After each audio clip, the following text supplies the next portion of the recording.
Welcome to the second episode of Financial Awareness with Martha. In our first episode, we focused on savings and where to begin. Well, today we're going to focus on how to choose a sustainable investment. Welcome to F.A.M. So maybe I can just give you a backstory of how my investment journey began. So back when I was in campus, it got to a point where I felt I needed a second source of income beyond what my parents could offer.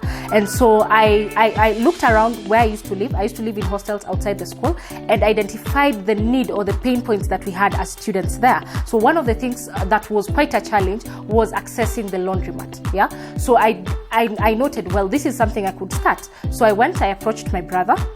And I told him, I want to start a laundromat and I needed a bit of capital. My brother luckily was able to afford to give me about 20,000 to start off the business. However, if you're looking from a business perspective, there are very many factors that you need to consider in terms of capital budgeting when you're running your business. Yeah. So the 20,000 would not have been sufficient enough to actually kickstart the business, yeah, because you need a place to rent, you need machines. I personally had someone who I had employed, so I needed a lot more than 20,000 to enable me just even to pay rent for that the first month. So I had a partnership with the owners of the apartment, luckily, and they were willing to give me a grace period of about 3 months so that I'm able to jumpstart my business. And by the time the business has picked up, I think if you're looking at a spectrum of gauging business productivity, within 3 months you have had enough buffers to actually sustain that business.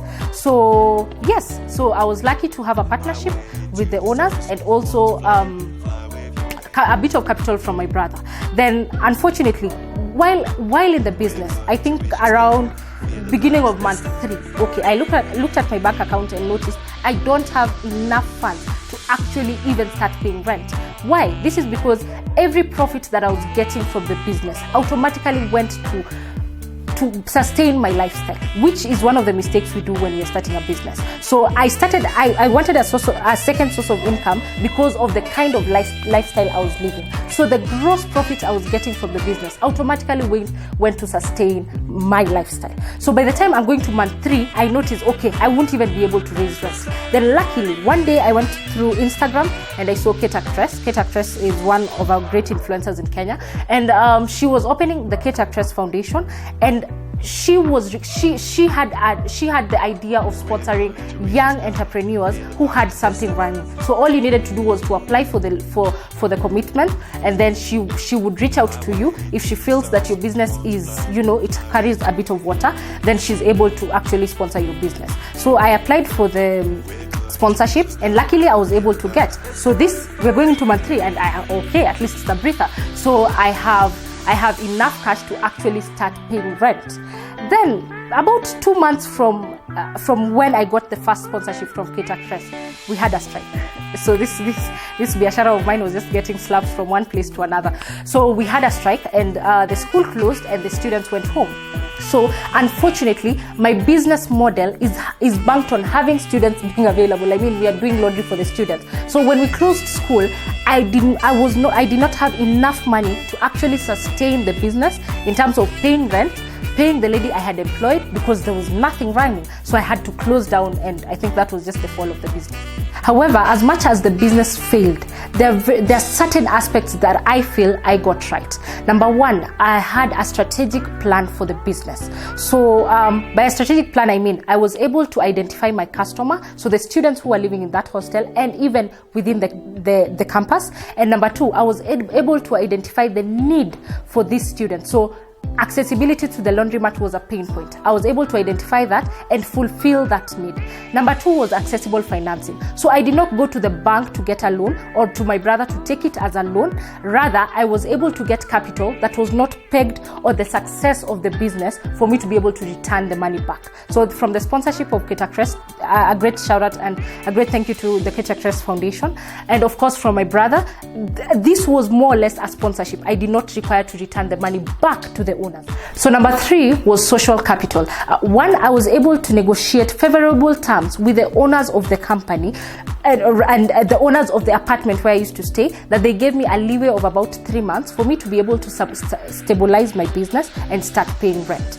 One of the other social capitals I had built was friends. So my first clients were my friends, and of course through my friends, I was able to get more clients. Of course, when you're running a business, word of mouth is very powerful, or rather referral. Yeah. So I was able to build a referral system for my own business with the clients. So what are the things that I did that I felt I did wrong? Yeah, what are the things I did that I felt I did wrong? Number one was I took the gross profit and directly put it towards sustaining my lifestyle instead of reinvesting it back to the business. So I had not separated gross and net profit. As of course, as you know, when you run a business, you need to know that there's a certain amount that you get from the business that needs to go back to the business to just boost the growth of the business, and number two, sustain the resources within the business. However, for me, I took the gross profit and actually put it directly to sustaining my lifestyle. Number two was lack of metrics. So I did not know how to measure growth. Yeah, I didn't have a plan, a 5-year plan, or rather, I didn't define what growth looks like for my business. Yeah. Number four was lack of defining a long-term goal. So if you're starting a business, for example, you need to have a 5-year, a 3-year, a 5-year plan. So what are you intending to be? What are you intending to have? Or what are you intending to achieve in the next 5 years? Yeah. Another error that I did was I started a business that it was not a sustainable model. Say, for example, when we had the strike, the business could not go on. So it means I had to shut down. Or number two, when I left campus, would I have been able to run the business again? I don't think so.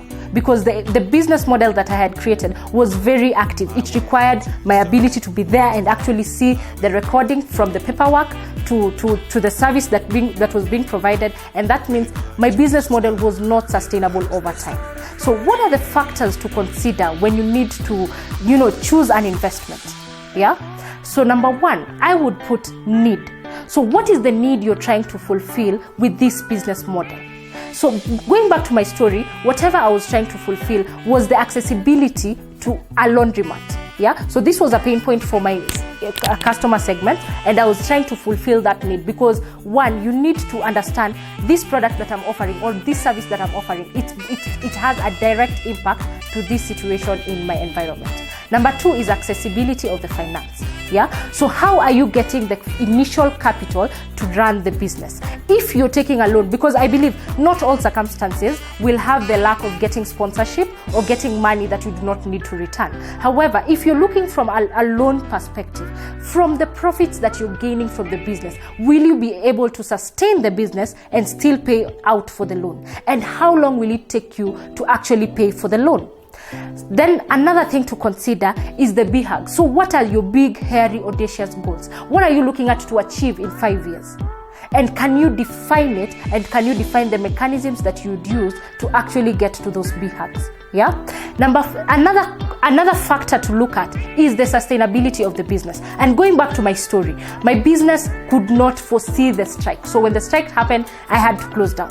When I didn't have money or when I was eating the money, I had to close down. So the sustainability of your business, especially I think during this COVID season, we've been able to see that there is so much happening, and there are so many services and products that have been eliminated in the market simply because they cannot be sustained in this kind of model. Yeah. So if your business cannot, say for example, if you're doing deliveries and now because we don't have physical contact, you cannot do the delivery, automatically your business is cut out.